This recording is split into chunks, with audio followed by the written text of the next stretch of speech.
7h44, c'est le petit déjeuner politique d'Alain Griset, qui est ministre délégué auprès du ministre de l'économie, des finances et de la relance et chargé des petites et moyennes entreprises. Bonjour Alain Griset. Bonjour. On annonce des faillites et des cessations d'activité dans les PME. Où en est-on d'ailleurs précisément? Est-ce qu'on peut éviter le pire? Des signes de reprise peut-être, ici et là, ou le pire est-il en train de se produire?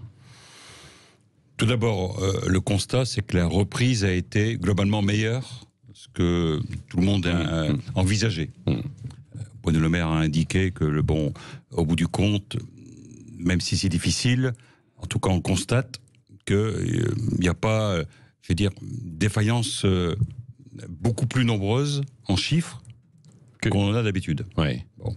Ça veut pas Qu'on dire en a d'habitude à la même période. Oui, parce que la vie de l'entreprise... on dit que c'est la catastrophe, alors finalement c'est pas la catastrophe économique alors. Non, la vie de l'entreprise est comme la vie courante. Il y a tous les ans à peu près 50 000 entreprises qui ferment, parce qu'il y a des départs en retraite, ainsi de suite. Il y en aura au moins autant cette année. Notre objectif, c'est qu'il n'y en ait pas beaucoup plus. Et pour l'instant, donc, simplement, je dis bien pour l'instant, c'est difficile. C'est difficile pour les entrepreneurs, mais on n'a pas en faillite un nombre plus élevé que d'habitude. Pourquoi? Parce qu'elles sont sous perfusion grâce aux aides de l'État notamment. Pourquoi? Parce qu'effectivement, depuis le mois de mars, en France comme nulle part ailleurs, on a mis en place des dispositifs pour accompagner les entreprises et on continue de regarder pour les secteurs les plus en difficulté comment on peut continuer de les accompagner. Mais naturellement, il faut être prudent. C'est ce que je suis dans mes propos, parce que on n'est pas au bout encore. Et puis il y a des entreprises qui disent oui, mais les dispositifs sont quand même un peu complexes. Il y a François Asselin, par exemple, le patron de la CPME, mais le MEDEF, je crois, le dit également, qu'au quotidien, les chefs d'entreprise n'ont pas le temps de mettre le nez dans tous les dispositifs qui existent. Est-ce qu'on peut les simplifier? Je pense que j'aurais peut-être dit pareil dans mes fonctions précédentes. Oui, bien sûr. Donc, François et Geoffroy ont sûrement sur une partie raison. La difficulté aujourd'hui, telle que moi je la vis, c'est qu'en réalité, il y a des dispositifs transversaux qui sont globalement accessibles assez facilement.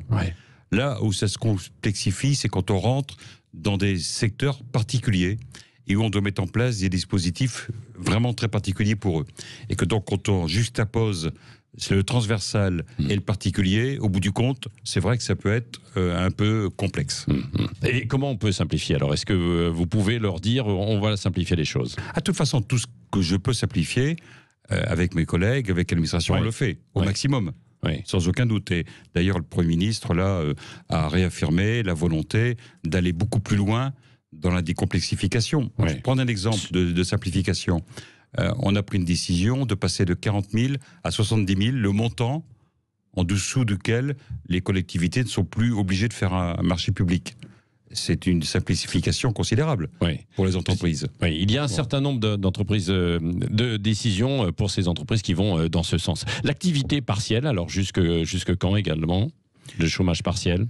Bon, déjà là, il y a des dispositifs qui sont prévus jusqu'à la fin de l'année pour les secteurs les plus en difficulté avec une prise en charge en totale. Ensuite, il y a ce qu'on appelle le nouveau dispositif APLD, l'activité partielle de longue durée, qui permet aux entreprises qui le peuvent d'avoir une visibilité au moins jusqu'à 2 ans et avec des périodes de 6 mois renouvelées, avec ou un accord de branche ou un accord d'entreprise. Et donc ça donne 2 ans d'accompagnement. De perspective. L'une des demandes et des craintes aussi des PME, ça concerne souvent les loyers commerciaux, parce que ça reste évidemment une charge assez importante. Qu'est-ce que vous pouvez mettre en place? Des garanties, des prises en charge, des reports de loyer, c'est ce qui a déjà un peu existé.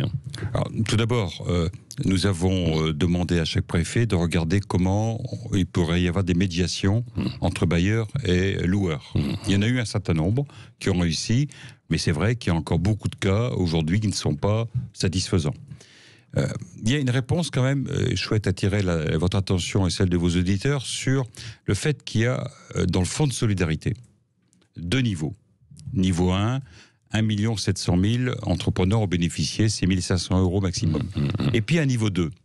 Pour l'instant, non pas 1,7 million, mais 32 000 entreprises ont pu bénéficier du niveau 2. Le niveau 2, c'est jusqu'à 5 000 globalement et 10 000 pour les secteurs les plus en difficulté. Donc, j'ai un peu regardé, 1,7 million, 32 000, il y a quelque chose. Bon, 1 500 d'un côté, 5 000 de l'autre. Donc en réalité, c'est vrai que le dispositif a évolué là aussi, a été modifié à plusieurs reprises, et bon, on peut faire mieux en termes d'accès. Donc, hier, je rencontrais Renaud Meselier, qui est président de la région de France, puisque le niveau 2 est géré par les régions. Ouais. Et on va, dans les tout prochains jours, simplifier l'accès à ce niveau 2. Et je pense que ça peut résoudre en partie le paiement des loyers pour ceux qui sont en difficulté. C'est-à-dire, alors, ces entreprises, qu'est-ce qu'elles pourront avoir alors? Elles pourraient avoir jusqu'à 5 000 euros. Oui. Jusqu'à 5 000 euros. Il était prévu que ce niveau 2 soit accessible jusqu'au 15 octobre. On va décaler jusqu'au 31 décembre. Oui, oui. Donc, on va prolonger l'accès à ce niveau 2. À tous ceux qui auront eu accès au niveau 1, pouvoir avoir accès au niveau 2. Donc, jusqu'à 5 000. Encore une fois, demande auprès du conseil régional, en essayant au maximum, et c'est dans les prochains jours, ça devrait sortir, de simplifier le dispositif. Oui, donc, oui, parce que quand je vous entends parler en fait de tous ces dispositifs, je me dis que quand on est une grosse boîte, on a le personnel pour s'en occuper, ça doit être plus simple. Mais alors une petite PME, ça doit pas être simple quand même. Hein. Alors, c'est pas simple. Globalement, non, mais, attendez, Alain Griset, vous-même, vous avez travaillé dans les petites entreprises, vous connaissez en fait la paperasse, la difficulté, évidemment. Je ne vais pas dire le contraire, mais vraiment, dans le cas de figure qu'on évoque, on essaie de faire au maximum pour que ça soit simple. Oui. En gros, sur le niveau 2, c'est justifié d'une facture qui a été acquittée pour laquelle on n'avait pas les moyens de la payer. Donc ça, je pense que c'est accessible à la majorité d'entreprises. Oui, et il faut à tout prix, en tout cas, éviter un reconfinement. Alain Griset, les PME françaises auraient sans doute beaucoup de difficultés à y survivre. Je pense par exemple à tout ce secteur de l'hôtellerie, restauration, les bars, restaurants, qui se voient appliquer des fermetures dans les grandes métropoles. Là, on en a parlé pour Lyon, pour Toulouse. Vous êtes d'accord avec ça ? Tout d'abord, le confinement total est quelque chose qu'on n'imagine pas.